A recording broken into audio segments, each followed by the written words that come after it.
Hey everyone, it's Hayes, and we just got the official channel trailer for episode 23 of Miraculous Ladybug Season 5 Revolution. So please go and watch it first, it's linked down below for a spoiler all for you now, although I know a lot of you have seen representation already. I have not, so usually when I've seen like the other episodes before, the ones further ahead, I can be like, oh, this happens because that happens in that later episode. I haven't watched it. So if you could please refrain from commenting representation spoilers as well as leaks, that would be wonderful. I'm going to watch it this weekend after I've seen Revolution. So it opens with Adrien arriving at school and he's like, whoa, what's going on here? And it looks like there is a protest going on, so it seems like Nino explains it to him. Marinette comes over and oh my god. The way Adrien is looking at Marinette, yes, this. Beautiful. So Alima rocks up, which I'm assuming is Chloe, along with a TVI news van, and Chloe, oh my god, I don't like you this season, you haven't been very nice, but that outfit? Yes, beautiful, absolutely love it. So she walks into the school with this news crew. I'm not quite sure what the point of this interview is, to say like, oh, this is where I went to school. But I'm not really sure what the goal of this like interview is. And at the same time, Lila is wandering around in her base in the catacombs. I would assume she is still like talking to Chloe through the earpiece and like feeding her lines or whatever. So Chloe in that amazing outfit, oh my god, I want to wear it, Chloe, can I borrow it please? Changes the cameras to look at the protest rather than her, and some of these signs, amazing, the amount of effort that's gone in to draw Chloe. However, where is Mark? Zoe's there, where is Mark, where is my son, why didn't my son get invited but Adrien and Marinette are holding hands? That's, I've already got a lot. So then we see Lila or Cerise or Stacy or Jeanette, I don't know what she's called. Let's just go with Lila, I would think, on the phone to Chloe, giving her instructions, and Chloe says probably something horrible to Marinette. She walks off.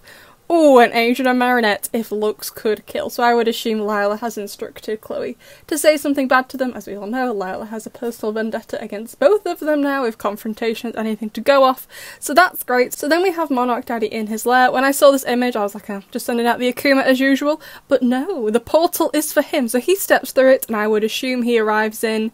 I think this is the head teacher's office rather than the library, but not 100% sure. The chair's like a bit too nice for the school library, so I'm saying the head teacher's office, and he sends out an Akuma.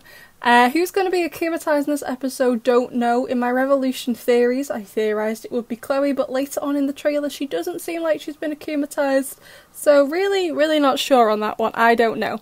And he gives them the power, he gives them quite a lot of powers, of Turtle, Horse, Ox, Bee, and the Rooster Miraculous. So that is, what, 5 Miraculouses? Yeah, 5. Like, don't they need 5 Alliance rings, as we saw, for example, in Transmission? The person akumatizing that needed more than 1. Tomoe in Pretension as well, she needed more than 1 ring to receive more than 1 power. So Chloe, by the looks of it anyway, doesn't seem to be, unless she's keeping some somewhere, and it does seem she's wearing gloves. She doesn't seem to be wearing more than 1 Alliance ring, but I guess, it could be her. There aren't really that many characters that wear 5 Alliance rings, and when I say there aren't that many, I literally mean there is 1 and he doesn't go to the school. So then we have Ladybug and Cat Noir. This looks like kind of towards the end of the episode. Looks like there's a massive chunk missing from this trailer, because Ladybug's already done the Lucky Charm. They slide down the Louvre, but as they jump off, they both get captured in the protection shield. Now, like I said, Chloe doesn't really look akumatized, but I guess she could have just been akumatized into herself. To be fair, that outfit is beautiful, so, I wouldn't want to change either. And you can see Ladybug and Cat Noir on stage in the protection shields, and Chloe kind of summons some more of the police robots, but they just kind of materialise. I'm like, what kind of technology is this that they just arrive? Maybe that's part of the Akuma? Like I said, not confident. So, somehow, I don't know how, Ladybug and Cat Noir both start de-transforming. Now, my first thought is that Monarch Daddy has reached through and grabbed the Miraculous like he was trying to do to Cat Noir in Intuition. However, in the Cat Noir shot, you can still see the ring on Adrien's hand. So I'm like, what is going on? Is this part of the Akuma as well? Monarch Daddy does give the Akuma victim the Rooster, so possibly this is part of the Rooster's power, because you can kind of do like what you want. Not really sure. However, the rest of the class turn up to throw some hands, get down to business. They're ready to murder someone, although Max looks like he's missing a finger. Are you okay? You alright? Everyone looks like they're here to mess somebody up. And Gabriel Babes and Tomoe, because they are both afraid of children. And to be fair, them being afraid of children actually explains a lot. So, to be fair, I didn't actually think either of them possess the ability to run.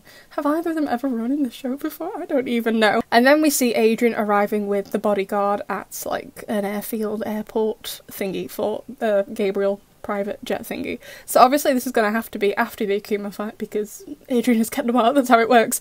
So I'm assuming this is like how the episode ends. A bold move for the trailer to show us how it ends, but okay.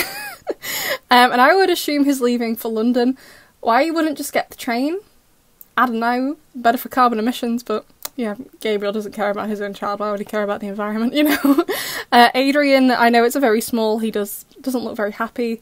I doubt he probably thought he was going yet. He probably thought he had a little bit longer left. And then in Marinette's room we see Marinette all dressed ready for the party. Tiki is with her. She's looking at her phone in one hand and she has the charm Adrian gave her in Befana in the other. And then she sinks down to the floor. Very, very sad and upset, and then we see the plane fly off. So I think generally what's happened with that end bit is that Adrian very suddenly is taken off to London without him being able to say goodbye properly to Marinette, and obviously I think Marinette thought they were going to the dance together, because why wouldn't she think that, you know? I would have thought the same if I was Marinette. But obviously he has to leave, and he possibly sends her a text to say goodbye, which isn't the nicest way to say goodbye, but when you have no other choice, then I guess he has to, but obviously it really upsets Marinette. I am a bit confused about the Akuma fight. No idea who's akumatized, but whoever they are, they do seem to be helping Chloe. I'm not sure it's going to be Lila. It seems like Lila's underground for most of it, but who else it could be otherwise, not sure. Again, Monarch Daddy does arrive in the head teacher's office, so perhaps Miss Mendeleev, assuming she's still head teacher. I don't know what's going on with the school anymore. But yeah, should be fun and exciting. So like I said, besties, I'd love to know what you think. Please keep the comments leak-free, and also, if you can, please free from representation spoilers. It's only a few days away. I'm trying my best to avoid it at all costs, so I don't find out anything. So I'd love to know what you all think. The air date's from the screen, and I'll see you in the next one.